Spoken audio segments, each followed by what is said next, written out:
A paz do Senhor, igreja. Amém. Graças a Deus. Durante o decorrer deste ano, eu tenho estado com vocês.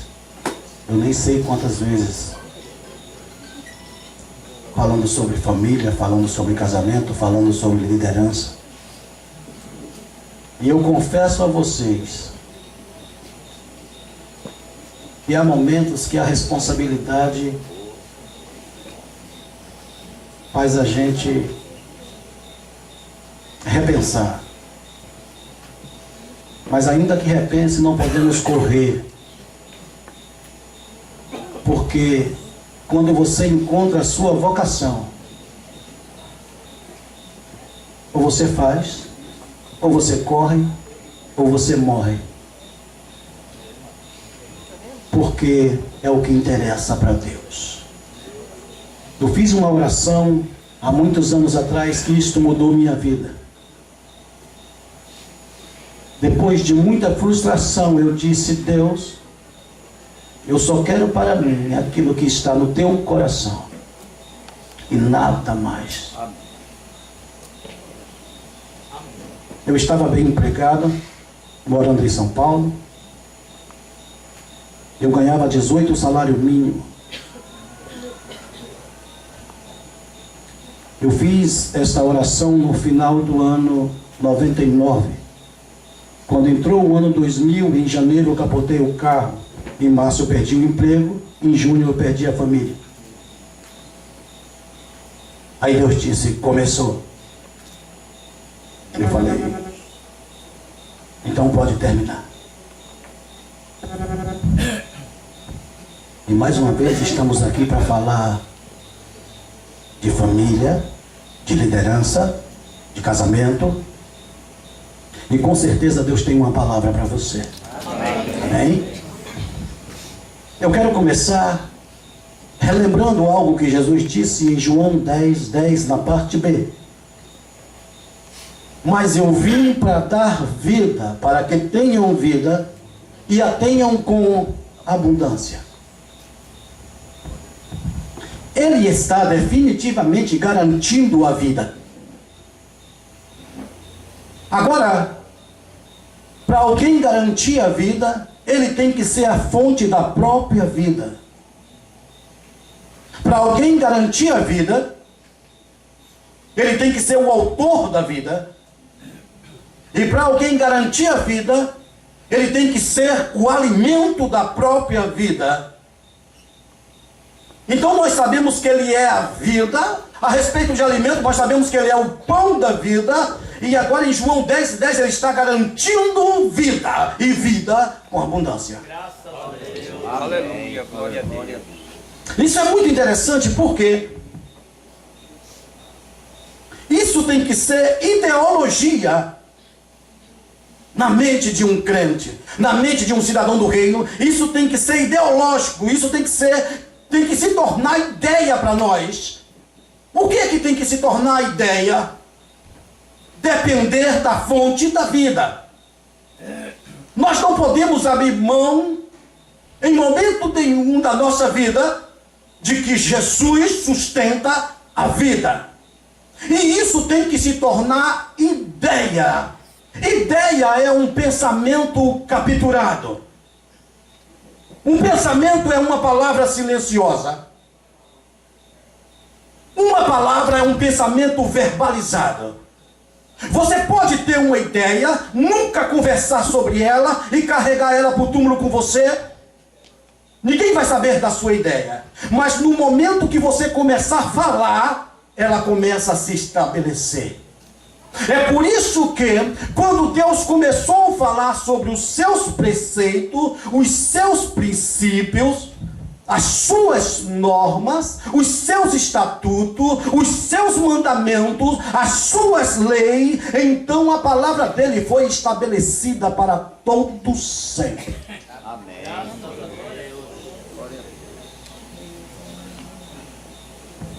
Em relação a isso, eu quero dizer para você que as 3 maiores exortações da Bíblia e as principais são conhecimento, entendimento e sabedoria. Conhecimento, entendimento, sabedoria. As 3 maiores exortações da Bíblia. O povo é destruído por falta de... E conhecereis a verdade e a verdade. Então, o povo é destruído porque falta conhecimento. E quando você conhece a verdade, através do conhecimento que você teve dela, ela liberta o ser humano. Entendimento é o único algo que o Satanás está interessado em cegar o ser humano. Ele cega o ser humano aonde? No entendimento. Paulo, escrevendo ao Romano, ele disse: não vos conformeis com este mundo, mas transformai-vos pela renovação do vosso entendimento. Sabedoria começa com algo muito interessante. O temor do Senhor. Não escutei. O temor do Senhor. Aleluia. Salomão disse: a sabedoria é suprema. Se custa tudo que você tem, adquira a sabedoria. O que ele está dizendo? Ele está dizendo: a sabedoria é essencial. Se você tem 50 reais e ele está disponível, ao invés de comprar uma pizza, compre um livro. Ela é suprema. Se custa tudo que você tem, adquira sabedoria. O que é conhecimento? Informação para definir. O que é entendimento? Compreensão para distinguir. O que é sabedoria? Aplicação para produzir. Se você tem conhecimento, você informa, você define. Se você tem entendimento, você compreende, você distingue. Se você tem sabedoria, você aplica, você produz. A respeito disso que eu estou te falando, eu quero te dizer uma coisa. De acordo com o conceito que você tem, de acordo a forma que você define e que você conceitue qualquer coisa, assim será a sua resposta a respeito desta coisa. Do jeito que você define, as suas atitudes são de acordo com o que você define. Por quê? Porque ninguém pode viver acima do limite do que sabe. O que eu estou lhe dizendo? Deixa eu exemplificar para ficar melhor. Por exemplo, se você aprendeu que numa discussão de casamento ganha quem grita mais alto, assim você vai proceder. Toda discussão vai terminar em ofensa. Se tu aprendeu como esposa que qualquer contrariedade que você tem com teu marido, você desconta no sexo, parabéns. O seu marido tem uma mulher DVD. Deita, vira e dorme.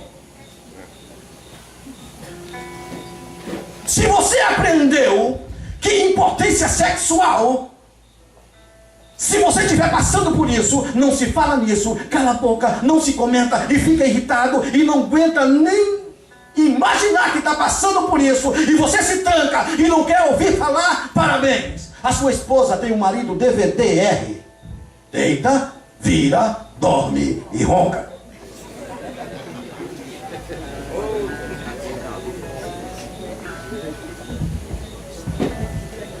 Posso continuar? Amém. Graças a Deus.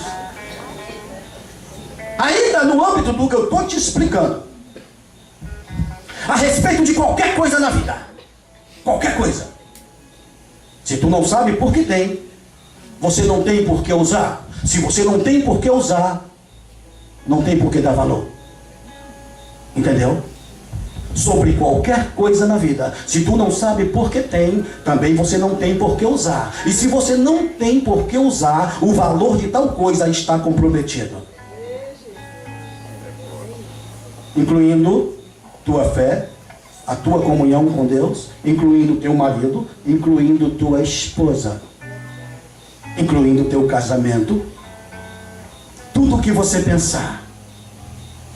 Se tu puder, e eu creio que pode, olhe para tua esposa agora e olhe para o teu esposo agora. Não olhe para mim, não, olhe para ela. Diga um para o outro baixinho, diga da seguinte forma: eu te tenho, não ouvi, eu te tenho. Você consegue terminar? Já definiu por que você tem? Você definiu porque tem a sua esposa? Você definiu porque tem o seu marido? Conseguiu? Ou eu vou ter que ajudar? Então, de novo, diga: eu te tenho por uma questão de escolha. Amém? Você sabe o que você acabou de dizer? Escute. Amor, eros, o sentimento sexual, carnal. Eu queria que existisse uma palavra para definir sexo dentro do casamento, que não fosse eros, que não fosse esse sentimento, que é o mesmo sentimento usado para pornografia lá fora. Eu queria que existisse, mas os idiomas são muito pobres. Então tem que ser ele mesmo. Eros tem que existir entre um marido e uma esposa. Tem que existir e deve existir. Existe palestrante conceituado que vai ensinar para vocês que sexo é 50% do casamento. Eros tem que existir dentro de um casamento. Sabe aquela coisa que dá aquele fogo, que sobe aquele negócio e começa a brincar de pecar dentro de casa? Sabe aquele negócio que você chama tua esposa para a cama, você não entende nada de medicina, mas quer logo aplicar um estudo de mamografia?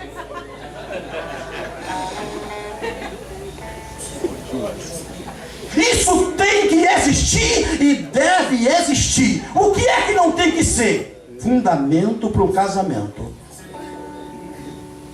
Eros não pode ser fundamento para o casamento.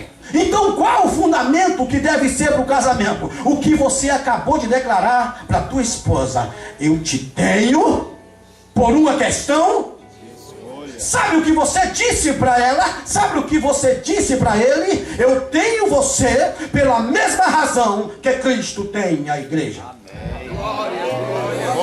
Glória. Aleluia. Foi isso que você acabou de dizer. O amor de Deus não é um sentimento. O amor de Deus, o ágape, é uma escolha. Vós não escolhestes a mim, eu escolhi a vós. Se você partir desse princípio, qualquer crise que tiver dentro do casamento, você volta e olha: eu te escolhi. Fundamento para casamento.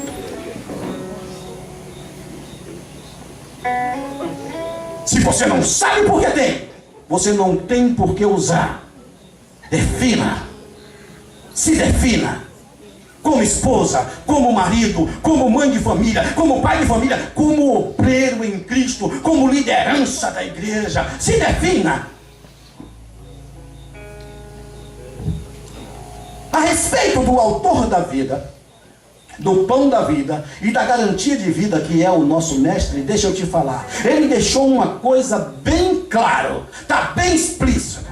A vida de um homem não consiste naquilo que ele possui.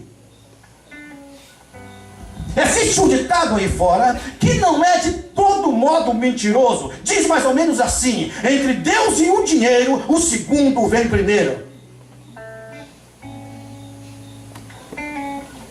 Eu quero afirmar para você que esse ditado não é de todo mentiroso. Ele é verdadeiro, depende de quem está falando ele, depende de quem está aplicando ele. Jesus deixou bem claro que na escala de poder dentro do universo, Satanás não entra. Deus vê Satanás de uma maneira muito insignificante. Então ele não colocou Satanás na escala de poder. Ele disse: só tem dois senhores, ou você serve a mim, que sou Deus, ou você serve ao dinheiro. Então, se a pessoa tem o dinheiro como o Senhor, ele pode dizer: entre Deus e o dinheiro, o segundo sempre vem primeiro. Mas para nós aqui tem que ser mudado. Entre Deus e o dinheiro, nosso Senhor é o primeiro. Sabe, irmãos, essa coisa de patrimônio às vezes destrói o matrimônio, entendeu? Casais constroem lindas casas, mansões. Eles investem muito, mas depois eles não conseguem viver mais dentro da casa. Porque eles investiram mais na casa do que no matrimônio, do que no relacionamento. Eu quero lhe dizer que você pode ter uma casa muito linda e ter um casamento infernal. Depende dos valores que você carrega com você. Pessoas fazem de tudo, compram um lindo carro, mas eles não conseguem mais ir junto ao trabalho. É sinal que o carro não está ajudando. E interessante é que na maioria das vezes os carros duram mais do que os casamentos. Deixa eu te falar uma coisa. Não deposite a tua confiança nunca naquilo que Deus lhe deu. Deposite a sua confiança no Deus que te deu tal coisa. De novo, nunca deposite sua confiança naquilo que Deus lhe deu. Deposite sua confiança no Deus que te deu tal coisa. É um princípio da vida. Não troque os valores. Não ame mais as coisas do que as pessoas. Não valorize mais as coisas do que as pessoas. Entende? Tem mulher que fica olhando assim na porta da casa dela e vê um marido alisando, ela dá vontade de ser uma Honda. Outra hora ele alisa tanto que ela sente: já se eu fosse esse Chevrolet. Não valorize mais as coisas do que as pessoas. Verifique, não importa a crise que você tenha vivido dentro do seu casamento, sempre tem conserto, mas começa aqui, ó. Treinamento começa na mente.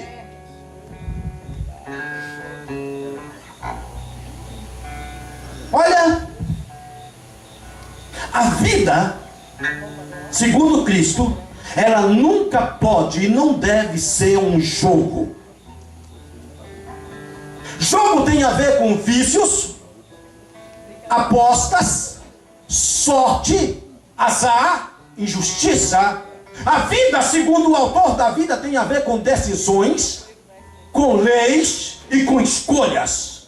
A vida, segundo Cristo, tem a ver com decisões, escolhas e lei. Aonde não há lei, não há consciência. E aonde não há consciência, a loucura se instala. E nós precisamos de consciência. Para quê? Para definir o certo. Nós precisamos que o certo seja definido, para que o errado seja conhecido. Meu Deus. Se você decidir viver sem consciência, agindo como louco a respeito da sua família, da sua esposa, dos seus filhos, pode agir, mas se prepare para lidar com as consequências.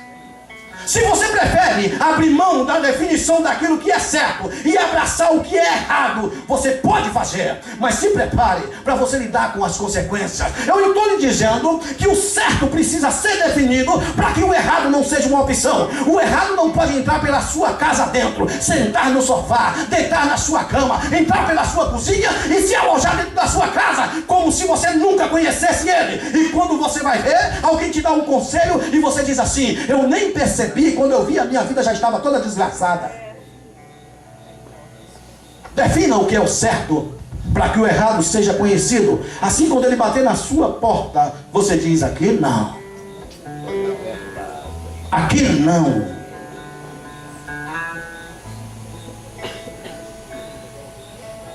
Nós precisamos, irmãos,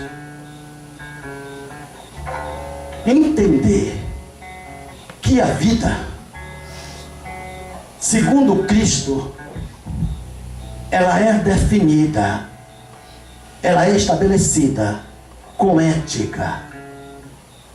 Ética é o conjunto de valores usado para responder perguntas da engrenagem que move a vida moral de um ser humano. Quero, posso, devo. Vocês sabem muito bem, tem coisas que eu quero, mas eu não posso. Tem coisas que eu posso, mas eu não devo. Tem coisa que eu devo, mas eu não quero. Se isso for confundido, o caos se instala. Deixa eu te dar um exemplo. Miriam achou que querer era poder. Então ela disse: Deus não fala só com você, Moisés. Quem você está pensando que você é? Deus também fala comigo. Eu sou mais velha do que você. E ela tentou também ser uma líder. E Deus ia matar ela. Pela intervenção de Moisés, ela ficou leprosa. Se você acha que poder, você pode tudo, sem olhar se deve, parabéns, você vai ser arbitrário e as pessoas vão se distanciar de você. Nabucodonosor achou: eu posso. E Deus deu a ele um entendimento de animal. Ele passou a sofrer de um mal chamado licantropia. É daí que vem a lenda do lobisomem. Ainda que você esteja na direção, eu posso, mas verifique se deve.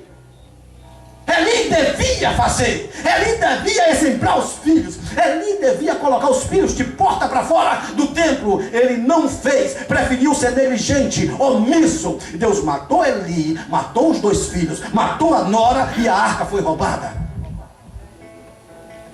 Se você acha que querer é poder e agir com irresponsabilidade, pode fazer, mas se prepare para lidar com as consequências. Se você prefere ser arbitrário, dizendo: a posição é minha, o povo vai se afastar de você, e você também se prepare para lidar com as consequências, porque ninguém consegue fazer a obra sozinho. Se você deve fazer, prefere ser omisso e não faz, parabéns, você vai ser negligente, mas também se prepare para lidar com as consequências. Agora você precisa saber algo muito importante sobre consequências. Consequências são mais importantes do que decisões. Eu estou lhe dizendo: nunca estude as decisões, estude as consequências, analise, vê se você consegue viver com elas. Assim que você listar: posso viver? Vá e tome as decisões.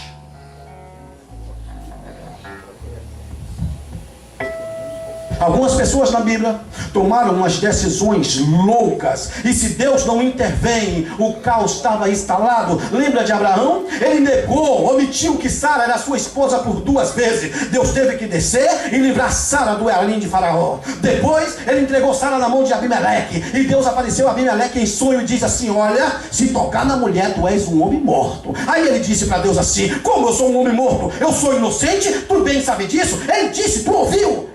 Ela é irmã dele. É por isso que eu estou aqui, senão eu já tinha te matado. Agora você não é mais inocente. Se tocar na mulher, tu és um homem morto. Devolve a mulher do homem, porque é profeta, vai rogar por você, e o mal será liberto. É forte. Davi, ele não analisou as consequências. Naquela época, Davi pensava da seguinte forma: eu mando em tudo, eu mando em todos. Então ele viu uma mulher tomando banho, e ele disse: eu mando em tudo, eu mando em todos, vai ver quem é. Aí voltaram: é Batseba. Ele disse: eu mando em tudo, eu mando em todos, traz ela para mim. E se deitou com ela. E ela engravidou. Quando ela disse a ele, ele disse: eu mando em tudo, eu mando em todos. Vai e diz a Joabe para mandar Urias para casa. Quando Urias chegou, ele disse: eu mando em tudo, eu mando em todo, vá dormir com a sua mulher. Mas Urias não quis. Então ele chamou Urias de novo e embebedou Urias. Acontece que Urias bêbado era mais lúcido do que Davi sóbrio.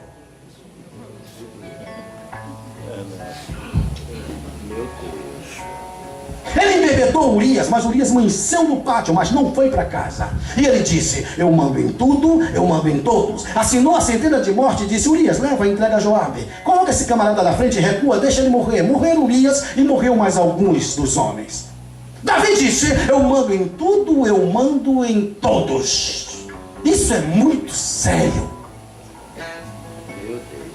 Depois que Urias morreu, ele pegou a mulher: eu mando em tudo, eu mando em todos, e trouxe para o palácio. Ela agora é minha esposa. Assunto enterrado, assunto terminado. Olha, passa um pano quente, ninguém viu, ninguém ouviu. Eu mando em tudo, eu mando em todos. Mas acontece que isso não funciona com Deus. É por isso que eu gosto da Bíblia. Chegou um camarada no palácio que Davi não mandava nele.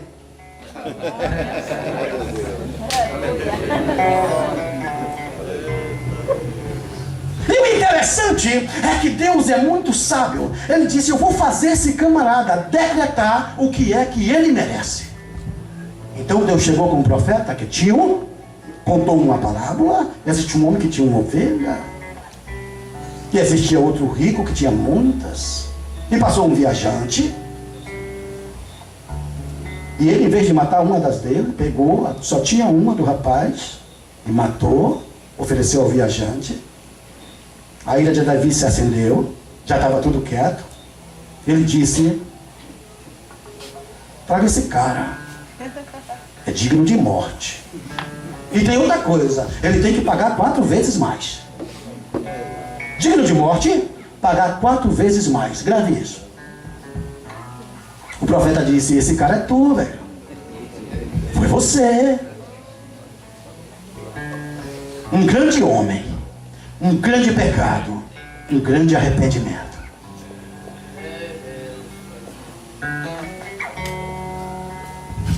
Deus se encarregou de matar o filho do adultério. Aminon violentou Tamar, que era irmã. Absalão matou Aminon. 2. Esse cara tem que pagar 4 vezes mais. Joabe matou Absalão. E Salomão mandou matar Adonias. Pagou 4 vezes ou não pagou? 4 vezes mais. Ele não estudou as consequências. Ele tomou somente as decisões. A maior fonte de alegria entre os seres humanos é também a maior fonte de tristeza. Nós chamamos de amor e relacionamentos. É a maior fonte de alegria, mas também é a maior fonte de tristeza. 30% das mulheres assassinadas foi pelo marido ou pelo ex, pelo noivo ou pelo ex, pelo namorado ou pelo ex. E com tudo isso que eu estou te explicando, na sociedade pós-moderna, as pessoas trocam de relacionamento como se troca de roupa, troca de relacionamento como se troca de sapato. O casamento está sendo alvo de grosso calibre, fogo acerrado contra o casamento. O casamento está fora de moda. A cada dia, livros, revistas, novela, programas de televisão, de tarde, de manhã, de noite, nos bombardeiam com imagens de mulheres casadas que traem seus maridos, com imagens de maridos que traem suas esposas, homens e mulheres solteiros que nem bem saem de uma cama, já correm em busca do próximo parceiro sexual. É nesse tempo que nós vivemos para mostrar a diferença. Mas acontece que caráter é uma virtude. Fidelidade é uma virtude do caráter. Você pode ter talento, você pode ser bom no que faz, você pode ser conhecido, você pode ser popular, você pode ser uma boa liderança e o povo identifica isso em você, mas se você não tem fidelidade com a tua esposa, dentro da tua família, dentro da tua casa, o teu sucesso espiritual está comprometido.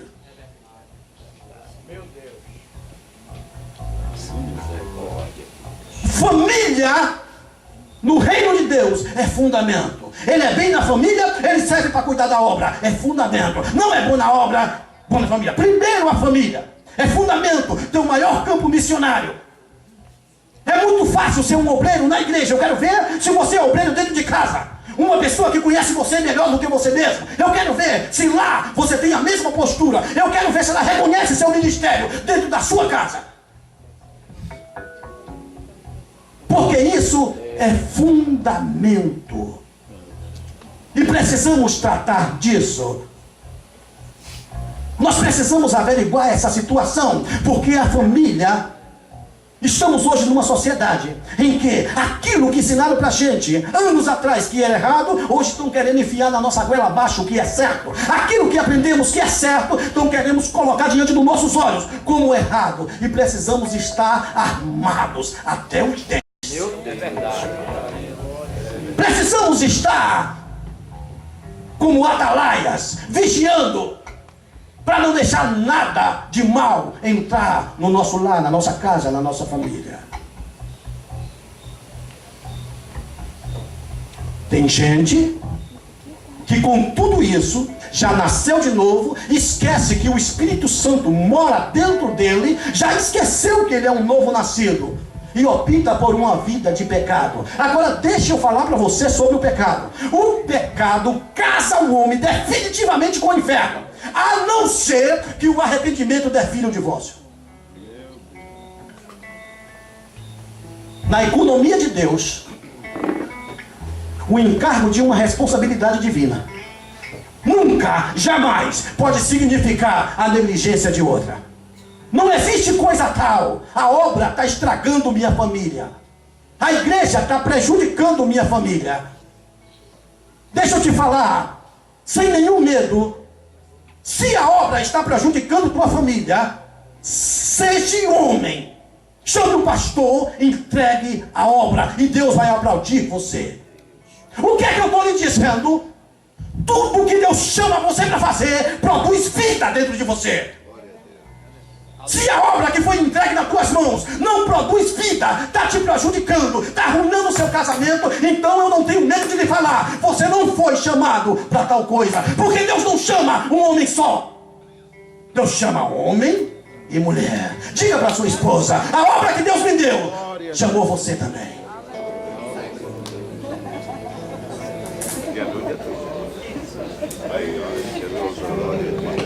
Liderança.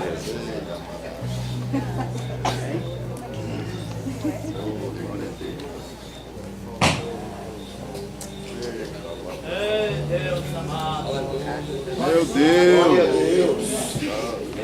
Glória.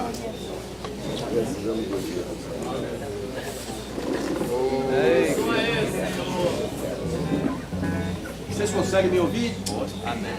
Melhor não. Lá atrás eu acho que não vai conseguir não.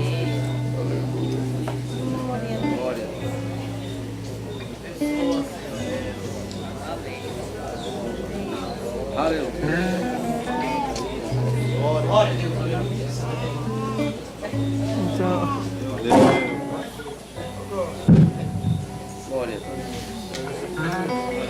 liderança é algo essencial.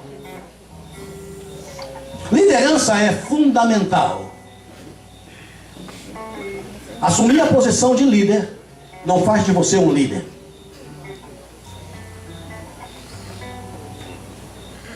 Se auto-intitular líder não faz de você um líder. Somente descobrir o propósito de Deus para a tua vida e se encher com esse propósito faz de você um líder. Precisamos entender sobre liderança algo que é inevitável e é muito confuso no nosso meio, mas precisamos consertar isso nessa noite. A unção não é o mesmo que treinamento. O que eu disse? A unção não é o mesmo que treinamento, e o poder nunca pode ocupar o lugar da preparação. Você pode aprender algumas filosofias erradas, até mesmo que é cantada em nossos hinos. Pensa em algo que tem muito erro, são nossos hinos. Você já viu a frase diretamente, sempre a unção faz a diferença?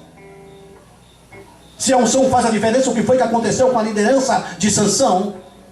Se a unção faz a diferença, o que foi que aconteceu com o apóstolo Matias, que foi escolhido para o lugar de Judas? Você só ouve falar ali, nunca mais. Deus, ele unge pessoas e coloca no campo da preparação. Ou então Deus prepara pessoas e depois ele unge. Mas não é o mesmo, unção não é treinamento. Você pode dizer, eu estou na autoridade, eu tenho poder. Mas você precisa de treinamento. Você nunca pode se dar o luxo de deixar de aprender. E você tem que fazer um favor para você, para a igreja e para Deus. No dia que você deixar de aprender, resolver parar de aprender, achar que não deve mais ser subordinado a ninguém, então você pare de ensinar. Meu Deus do céu. Liderança é algo muito sério.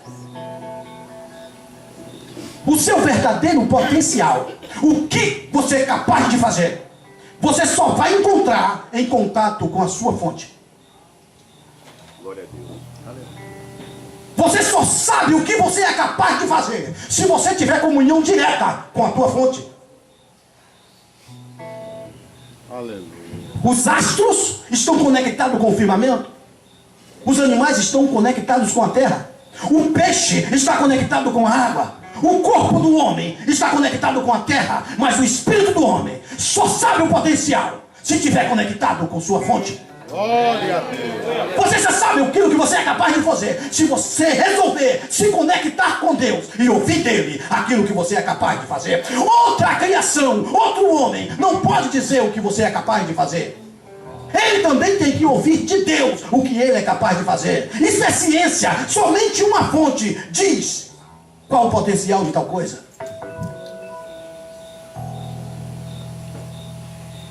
Aí fora, um provérbio muito sério. O pior cego, Aquele que não vê. de novo, o pior cego. Interessante, segundo Cristo não. Segundo Cristo, o pior cego é aquele que assume a posição de líder. Agora veja que confuso. Qual cego, no seu sentido literal, teria coragem de assumir a posição de liderança? Teria coragem de assumir a posição de guia? Qual cego, no seu sentido físico, teria condições de fazer isso? Nenhum. É claro que Jesus estava falando de cego de entendimento. Muitas igrejas abertas. E quando você entra dentro, que olha a estrutura, nenhuma, não tem palavra, não tem doutrina, não tem estrutura. Saíram porque disseram: eu sou pastor, eu não consigo viver subordinado, eu tenho que abrir minha própria igreja. E coloca um balcão, faz da Bíblia um produto de terceira categoria, e ali está cegos guiando cegos, porque não tem estrutura, e os dois caem no buraco. Você precisa estar qualificado para ser ouvido. Se você acha isso forte, se você acha que eu estou falando com arrogância, nem Jesus escapou. Esperou 30 anos para começar a falar. Sabe por quê? Na cultura hebraica, com menos de 30 anos, ninguém é considerado um mestre. Então ele esperou estar qualificado, porque ele queria que quando ele falasse, ele fosse ouvido. Aleluia.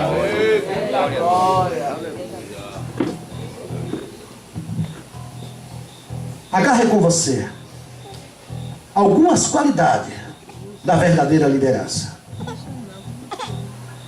Verdadeira liderança nunca se incomoda com o sucesso das outras pessoas.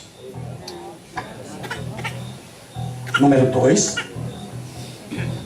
Verdadeira liderança nunca é medida pelo que acontece na tua presença, mas é medida pelo que acontece na tua ausência.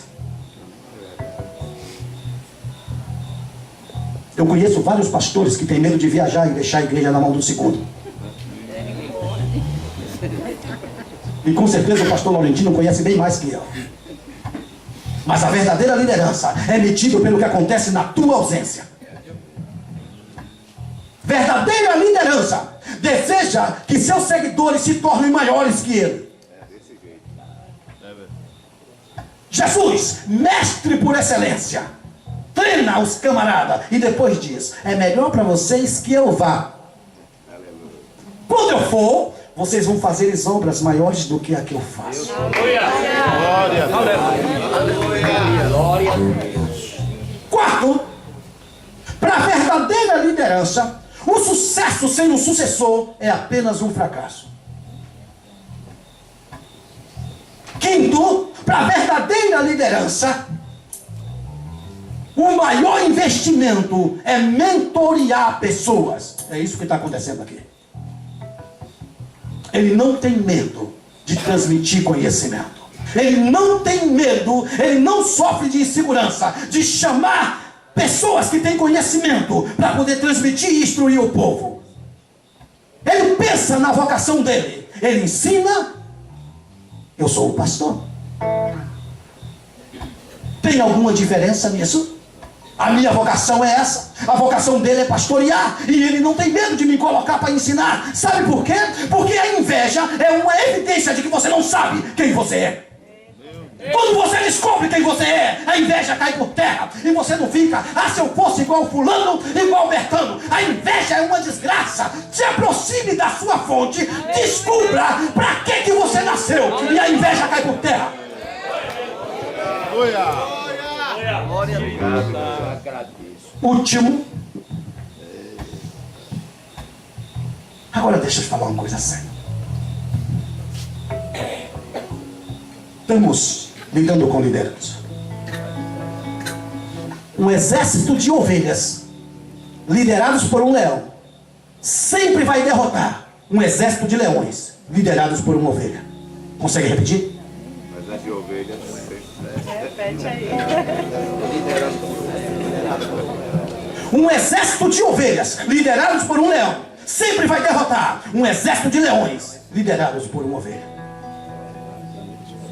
Por quê? Não existe liderança na ovelha. Só existem dois animais que Deus identifica: águia, líder em visão.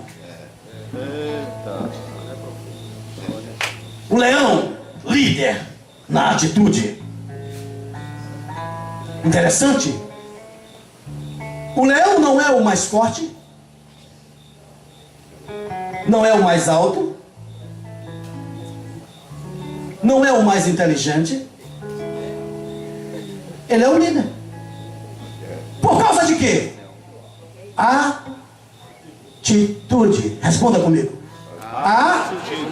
De onde vêm as nossas atitudes?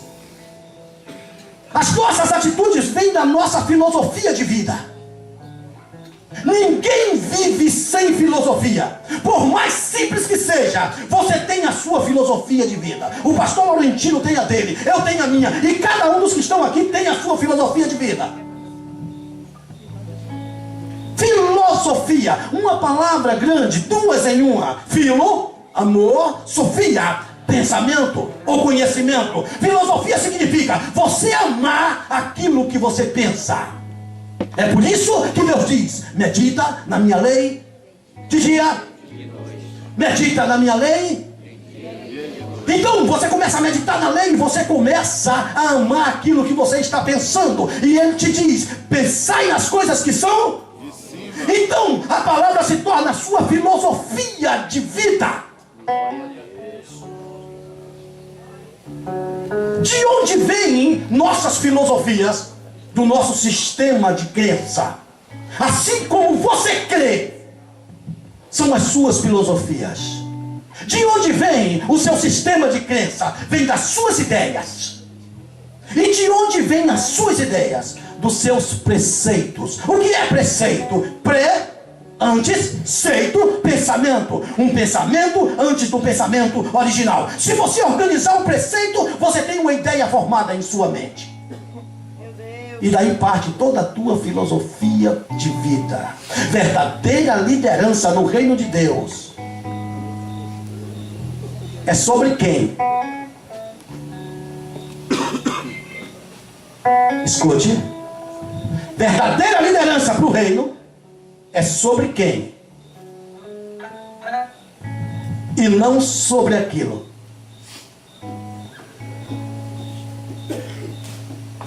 Só existe um legado no reino: pessoas. Pessoas. Somente pessoas. Ele é o autor da vida, o pão da vida, e ele garante a vida. Você não precisa agir por aí como se você não tivesse segurança. Você não precisa agir como se o problema fosse insolúvel. Você não precisa agir como se a sua casa não tivesse solução. Você não precisa agir como alguém diz: ah, mas eu sou assim, eu nasci assim, eu não consigo mudar. Consegue sim. O Espírito Santo dá a estrutura para mudar. O Espírito Santo, ele dá a capacidade para mudar. Ele trabalha por dentro, então ele sabe aonde mexer. Entenda o que eu estou lhe falando. Agora deixa eu te dar um conselho muito sério. Salvou meu casamento. Tem alguma coisa no teu casamento que precisa ser mudada? Sim, eu acredito que tenha. Mas não tente mudar a outra pessoa. Meu Deus. Onde você é? Aleluia. Onde você é? Não tente querer interferir a ferro e fogo. Não, mude você. Se torne o exemplo.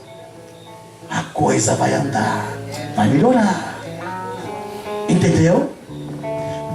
A maioria das pessoas que estão divorciadas hoje, a solução estava numa palestra como essa, numa palavra, num livro na estante. Eles nunca leram. Entenda, problema frustra e as pessoas se cansam, pastor Leal, e quando se cansam não querem mais lutar. Então qual é a solução? Divorciar. Mas entenda uma coisa: para tudo em Deus tem solução. Para Deus só não existe recurso para divórcio, mas para tudo em Deus tem solução. Amém? Eu quero assim agradecer a minha oportunidade.